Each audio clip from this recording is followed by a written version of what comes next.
राधे राधे मित्रों। तो मित्रों, आप लोग राधा किशन के अपकमिंग एपिसोड में देखेंगे कि मित्रों, वीडियो शुरू करने से पहले अगर आप हमारे चैनल पर नए हैं और अगर अभी तक आप लोगों ने हमारे चैनल को सब्सक्राइब नहीं किया है तो चैनल को कर लीजिएगा सब्सक्राइब और बेल आइकन को ऑल पे करके प्रेस कर दीजिएगा, जिससे कि हमारी नई वीडियो का नोटिफिकेशन आपको मिल जाए। तो मित्रों, आप लोग देखेंगे कि कृष्ण कहते हैं ये घोषणा करने के लिए राधा तुमने समय रोक दिया और मुझे यहाँ ले आई, अवश्य ही कोई विशेष घोषणा प्रतीत होती है। और फिर राधा कहती है हाँ विशेष तो है। और कहती है राधा मैं जानती हूँ कि अष्ट सखियाँ तुम्हारा कितना स्मरण करती हैं और उन्हें वृंदावन में भी कोई मनोरंजन तो चाहिए ना। और कहती है आगे राधा महादेव भी वृंदावन तभी आएंगे जब यहाँ कोई विशेष उत्सव होगा। यशोदा मैया का भी मन है कि वृंदावन में कुछ तो विशेष हो और मैं भी तुम्हारे साथ केवल समय व्यतीत करना चाहती हूँ, इसलिए सभी की इच्छा पूर्ण करने के लिए मैंने एक समाधान निकाला है। और फिर कृष्ण कहते हैं और वो समाधान क्या है। और फिर तभी राधा अपनी शक्ति से कृष्ण की बांसुरी को प्रकट करती हैं और कृष्ण बांसुरी देखकर प्रसन्न हो जाते हैं और कहती हैं राधा 7 रंग सजाएंगे आसमान, 7 सुर जब छेड़ेंगे ताल, तीनों लोकों में प्रेम भक्ति का रस होगा जब राधा और कृष्ण का महारास होगा। और फिर मित्रों, आप लोग आगे देखेंगे कि सभी देवी देवता अत्यंत प्रसन्न होते हैं और राधा कृष्ण के ऊपर पुष्पों की वर्षा हो रही होती है। कृष्ण कहते तो ये कारण था, मैं अपनी बांसुरी ढूंढ नहीं पा रहा था क्योंकि हमारी राधा रानी को महाराज की घोषणा करनी थी। और फिर राधा कहती हाँ ये आज तक का सबसे विलक्षण राज होगा, राधा कृष्ण के मध्य, जिसे देखने के लिए समस्त सृष्टि आतुर होगी। और फिर कृष्ण कहते हैं और तुम्हारी सखियां भी। और कहते हैं कृष्ण चलो चलकर उन्हें ये बात बताएं। और फिर राधा कहती है ठीक है। और फिर कृष्ण अपनी बांसुरी को रखते हैं और राधा समय को पुनः चालू कर देती हैं। और फिर आगे आप लोग देखेंगे सखी कहती है तुम दोनों एक दूसरे को देखकर इतना प्रसन्न क्यों हो रहे हो। और फिर राधा कहती है कुछ नहीं, मैं बस एक घोषणा करना चाहती थी। और बताती है राधा मैं एक महारास का आयोजन कर रही हूँ जिसमें मैं कृष्ण हम सब मिलकर रास करेंगे। और तभी सखियाँ सुनकर प्रसन्न हो जाती हैं और कहती हैं अद्भुत, कितना आनंद आएगा हम सबको। और फिर कृष्ण कहते हैं आनंद तो आएगा किंतु सभी को आमंत्रित भी तो करना होगा, सबको आमंत्रित कर दो। और फिर राधा कहती है सबसे पूर्व में यशोदा मैया को आमंत्रित करना चाहती हूँ। और कहती है राधा मैं अभी आई। कृष्ण कहते हैं लो हो गई वो घोषणा जो मैं आप सबके समक्ष करना चाहता था। और फिर सखी कहती है घोषणा तो हो गई कृष्ण, अब तो तुम हमारे साथ समय बिताओगे ना। और फिर कृष्ण कहते हैं एक एक के साथ मैं समय व्यतीत करूँगा। और फिर सखियाँ कहती हैं बस यही सुनना चाहते थे हम कृष्ण।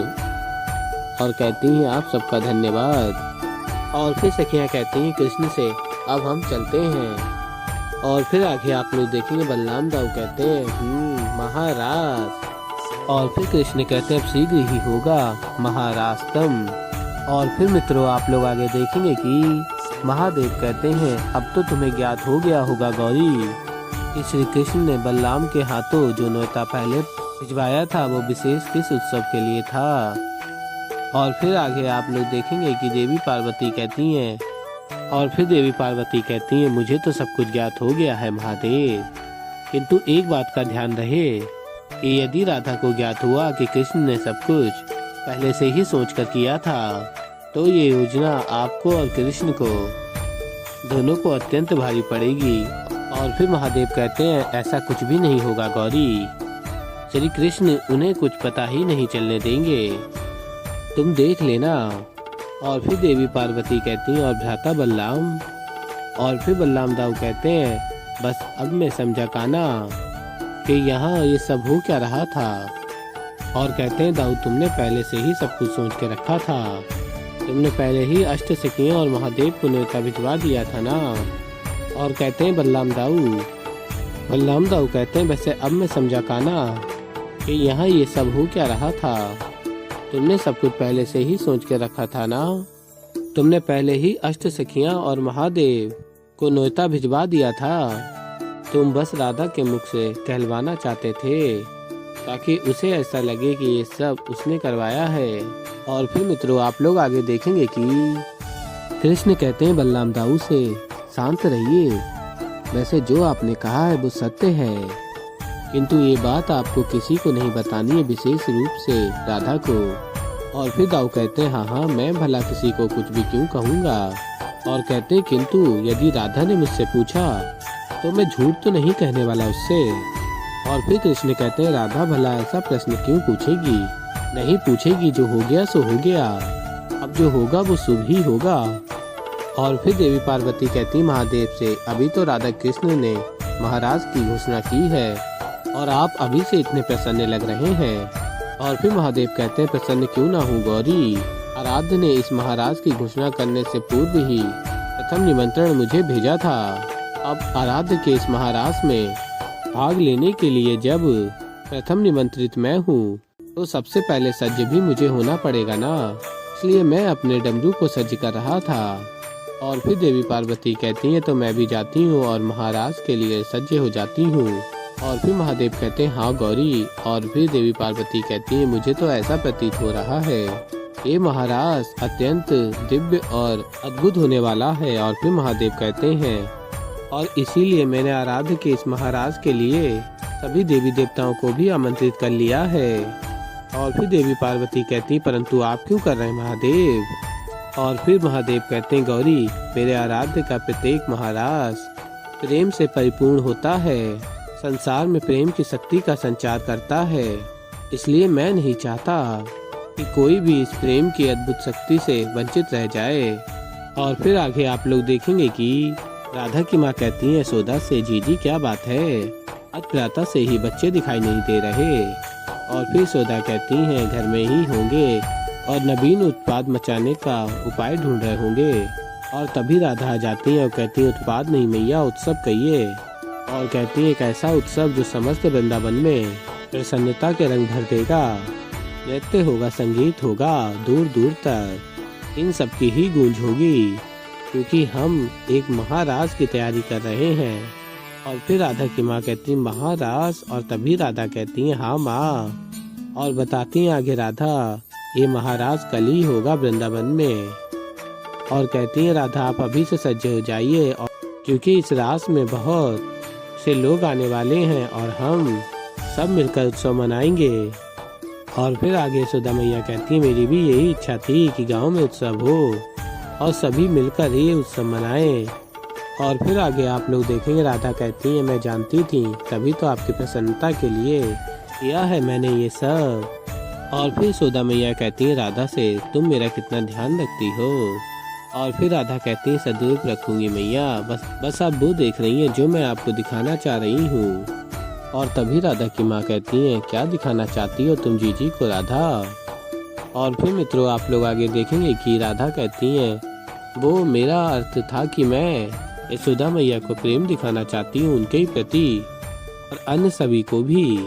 और फिर आगे आप लोग देखेंगे बलराम दाऊ कहते हैं पहले तो एकमात्र कान्हा ही सबको अपनी बातों में उलझाता था, अब तो राधा भी कैसे प्रसन्न करने में लगी हुई है मैया को। और फिर राधा कहती हैं अभी तो आपने देखा ही क्या है दाऊ।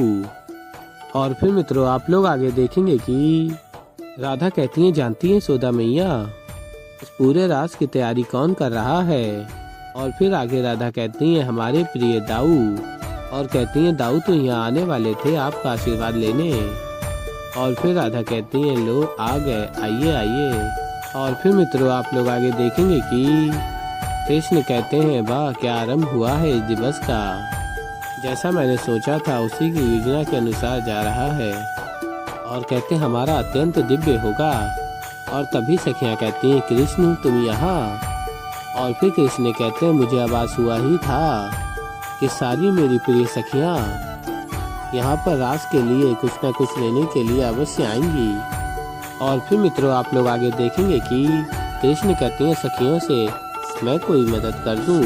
और तभी सखियाँ कहती हैं नहीं कृष्ण अभी तक तो कुछ भी अच्छा नहीं लगा जो मत भावन हो। और फिर कृष्ण सखियों से कहते हैं मैं कोई सहायता कर दूं। और फिर सखियाँ कहती हैं नहीं नहीं इसकी कोई भी आवश्यकता नहीं है। और कहती हैं सखियाँ कृष्ण से तुम ना अपना वचन स्मरण रखना। तुम सभी के साथ रास में तुम्हें समय व्यतीत करना है।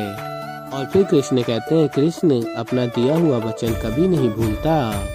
और फिर मित्रों आप लोग आगे देखेंगे कि राधा बलराम दाऊ से कहती हैं मैं यशोदा मैया और माँ को यही बता रही थी कि समस्त उत्सव का उत्तरदायित्व मैंने आपको दिया है और आप कितने प्रसन्न हैं। और फिर राधा की माँ कहती हैं मुझे गर्व है तुम पर कृष्ण। और मैया कहती हैं अच्छे से तैयारियां करना, देखना कोई कमी ना रह जाए। और फिर राधा कहती हैं आप यशोदा मैया का आशीर्वाद लेने आए थे ना, इस शुभ कार्य को आरंभ करने से पहले दही चाहिए लीजिए। और फिर दाऊ कहते हैं हाँ अब तो आशीर्वाद लेना ही पड़ेगा और विकल्प ही क्या शेष है मेरे पास। और फिर बलराम दाऊ कहते हैं मैया। और फिर मैया कहती हैं मेरा आशीर्वाद तो सदैव तेरे साथ है। राधा कहती हैं बलराम दाऊ से अब आप जाइए, आपको तो बहुत सारे कार्य करने होंगे, उन्हें पूर्ण कर लीजिए। तो ऐसे ही मित्रों आगे और भी बहुत कुछ देखेंगे। तो अभी के लिए इस वीडियो में इतना ही। तो मित्रों अगर आप लोगों को हमारी वीडियो पसंद आई हो तो वीडियो को कर दीजिएगा लाइक। और अगर मित्रों अभी तक आप लोगों ने हमारे चैनल को सब्सक्राइब नहीं किया है तो चैनल को कर लीजिएगा सब्सक्राइब और बेल आइकन को ऑल पे करके प्रेस कर दीजिएगा जिससे कि हमारी नई वीडियो का नोटिफिकेशन आपको मिल जाए। तो मित्रों मैं मिलता हूँ जल्दी आप लोगों को एक नई वीडियो के साथ। तो तब तक के लिए राधे राधे।